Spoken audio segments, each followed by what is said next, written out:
안녕하세요. 연금 이야기 차경수 작가입니다. 지난주 둘째 아들 결혼식이 있어서 생애 처음으로 염색을 해봤습니다. 약간 적응이 안 되네요. 흰머리가 다시 생기면 생긴 대로 살겠습니다. 그동안 ISA 관련 법 개정안은 모두 힘 한 번 못 쓰고 흐지부지 되었습니다. 이번에는 정부와 여당이 동시에 개정 의지를 밝혔습니다. 국내 증시 부양 의지가 어느 때보다 커서 개정 확률이 높아 보입니다. 민주당 이현주 의원 발의 내용과 정부안을 살펴보겠습니다. 정부안부터 보겠습니다. 기존 ISA 계좌에서 혜택을 더 늘리는 게 골자입니다.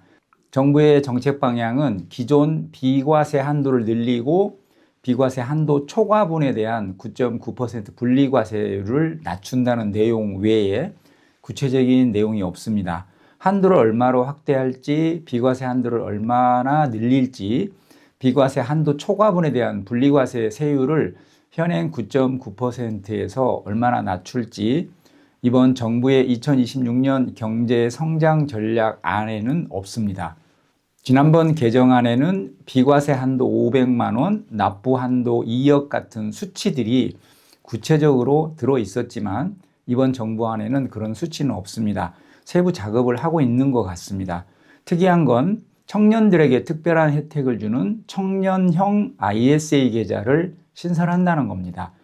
기존 ISA 계좌보다 납입 한도도 늘리고 분리과세율도 낮추는 것 외에 청년들만 가입할 수 있는 청년 전용 ISA 계좌를 만들겠다는 겁니다.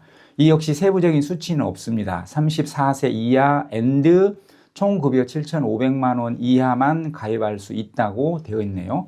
올해 시행하면 92년생도 혜택을 볼지 모르겠네요. 청년형 ISA 계좌는 혜택이 큽니다. 이자나 배당소득 과세 특례 혜택도 주고 납입금 소득공제 혜택도 준다는 계획입니다. 그런데 한도 늘려주면 뭐해? 돈이 없어서 지금 한도도 못 채우는데 연봉이 적어서 세금도 거의 없어. 세금 깎아줄 게 어딨어? 국내 주식 부양하려는 조치 같은데 국내 주식 매매 차익은 어차피 세금 없잖아. S&P 500 같은 종목은 별다른 혜택 없을걸? 이런 불신도 있을 것 같고, 아니, 청년들은 세금도 미미한데 굳이 청년으로 한정해서 혜택을 줄 필요가 있나? 중장년층이 세금도 더 많이 내는데 왜 맨날 청년이야? 35세 넘는 사람은 왜 차별하지? 이런 분도 계시겠네요. 어쨌든 34세 이하에게 더 많은 혜택을 준다니 확정되면 잘 찾아 먹어야 되겠죠. ISA 계좌 관련 오래전에 추진했던 개정안은 제외하고 며칠 전 25년 12월 29일 민주당 이현주 의원이 대표 발의한 내용을 살펴보겠습니다. 최근 발표한 정부안보다 이현주 의원 개정안이 먼저 나왔네요. 민주당 다수 의원들이 발의한 거라 이대로 안 되더라도 큰 방향은 알 수 있을 것 같습니다. 첫째, 납부 한도가 많이 늘어납니다. 현재 최대 납부 한도가 1억인데 3억까지 늘어납니다. 지금은 연 2천만 원 곱하기 5년 해서 최대 납부 한도가 1억인데 이현주 의원 발의안은 연 3천만 원 곱하기 10년 해서 3억입니다. 최근 상담한 분 실제 사례입니다. 행정공제 예탁금에 목돈이 몇 억이 있었는데 갑자기 건보료가 30만 원가량 늘어서 알아보니까 공제에서 나온 이자 때문이었답니다. 공제 장기저축 말고 목돈 혜택이나 목돈 급여 같은 상품은 세금도 떼고 건보료와 금융소득에 잡힌다고 했죠. 그래서 세금에 노출된 공제 자금을 세금과 건보료에서 자유로운 연금 계좌와 ISA 계좌로 옮기려고 하는데 연금 계좌나 ISA 계좌에는 한꺼번에 이런 억 단위 목돈이 안 들어가잖아요. 이런 분들은 ISA 한도 늘어나면 훨씬 편해질 것 같습니다. 연 납부 한도가 3천만 원으로 늘어나면 만 3년 만에 ISA 계좌로 1억 2천만 원이 들어갑니다. 부부가 같이 하면 3년 만에 2억 4천만 원 정도 절세 계좌로 들어가겠죠. 두 번째는 세액공제 확대입니다. 지금은 ISA 3년 만기 해지해서 연금 전환하면 추가 세액공제 한도가 최대 300만 원이잖아요. 이번 발의안에는 국내 투자형 ISA 계좌의 과세년도 납입한 금액의 10%를 해당 과세년도 종합산출 세액에서 공제한다. 이렇게 되어 있네요. 법안 공유해 드립니다. 캡처해서 읽어보십시오. 매년 3천만 원 납부하면 기존 연금 계좌에서 세액공제 받은 900만 원 외에 300만 원을 추가 세액공제 해준다는 겁니다. 지금은 최소 3년 지나야 하고 그것도 연금 계좌로 이체해야 추가로 최대 300만 원 세액공제 해주잖아요.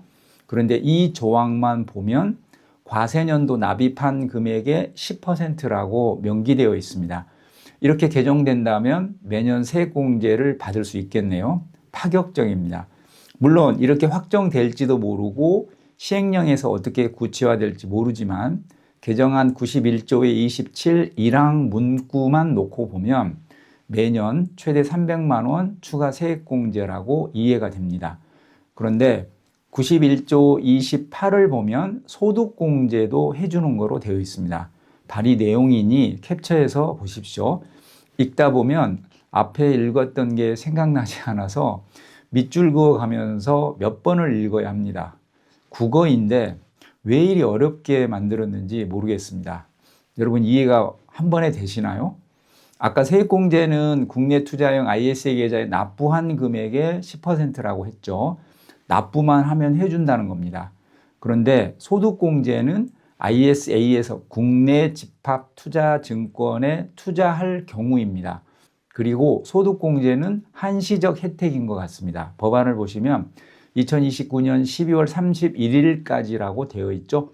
29년까지 국내 주식형 펀드나 ETF에 투자하면 소득공제도 해주겠다는 겁니다. S&P 500 ETF 매수하면 소득공제 안 해준다는 거네요. 91조의 27 2항인데 보시면 3천만 원까지는 30%인 900만 원 소득공제 해주고 5천만 원 투자하면 1,300만 원, 1억 투자하면 1,800만 원 소득공제 해준다네요. 진짜 이렇게 해줄까요? 엄청나네요. 소득공제 받으려면 2029년까지 투자해야 한다는 기한이 있긴 하지만 국내 집합투자증권, 그러니까 국내 주식형 ETF 같은 종목에 투자하면 투자 금액에 따라 최대 30%까지 소득공제 해준다면 어마무시한 혜택인 것 같습니다. 조건이 있네요. 보시면 3년 이내 환매하면 소득공제 받은 거 추징하는 거로 되어 있습니다. ISA 계좌에서 국내 주식에 투자해서 3년 유지하면 이런저런 혜택을 많이 준다는 겁니다. 이번 개정안에는 비과세 한도 늘려준다는 내용은 없습니다. 현재 서민형의 경우 최대 400만 원까지 비과세인데 이건 쏙 빠졌네요. 개인적인 생각으론 입법 과정에서 조금은 비과세 혜택도 늘려주지 않을까 기대해 봅니다. 비과세 한도는 그대로지만 비과세 초과 수익에 대한 분리과세율은 낮춰주는 거로 되어 있습니다.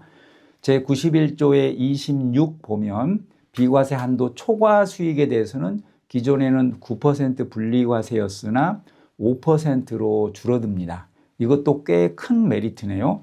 이렇게 되면 ISA에서 아무리 수익이 많이 나도 연금 계좌에서 사적연금 받을 때 납부하는 연금 소득세보다 꿀리지도 않겠네요. 최대 400만 원까지는 세금이 없고 400만 원 초과 수익은 5.5%이니까 ISA에서 국내 배당주 편하게 장기 투자하셔도 될 것 같습니다. 국내 주식 매매 차익은 어차피 세금이 없지만 ISA에서 투자하면 세액공제도 해주고 소득공제도 해준다니 국장에 관심 없는 사람도 무시할 수는 없을 것 같습니다. 예를 들어 플러스 고배당 ETF나 타이거 코리아 배당 다우존스 같은 국내 배당 관련 ETF에 투자한다면 납부 단계에서부터 납부 금액의 10% 세액공제 해주지, 투자 금액의 최대 30%까지 소득공제 해주지, 분배금에 대해 최대 400만 원까지 비과세 해주지, 비과세 한도 초과하면 5.5%로 저율과세 해주지, 건보료 넘어오지 못하도록 울타리 쳐주지, 금융소득 종합과세 합산하지 않지, 그래도 나 미국 주식 직투할 거야 이런 분도 계시겠지만 국장 탈출은 지능순이라고 무시하기엔 혜택이 너무 크네요. 민주당 발의안을 정리하면 납부 한도 연 2천에서 3천으로 늘리고 최대 1억에서 3억으로 한도 늘린다. 비과세 혜택은 그대로지만 초과 수익에 대해선 기존 9.9%에서 5.5%로 낮춘다.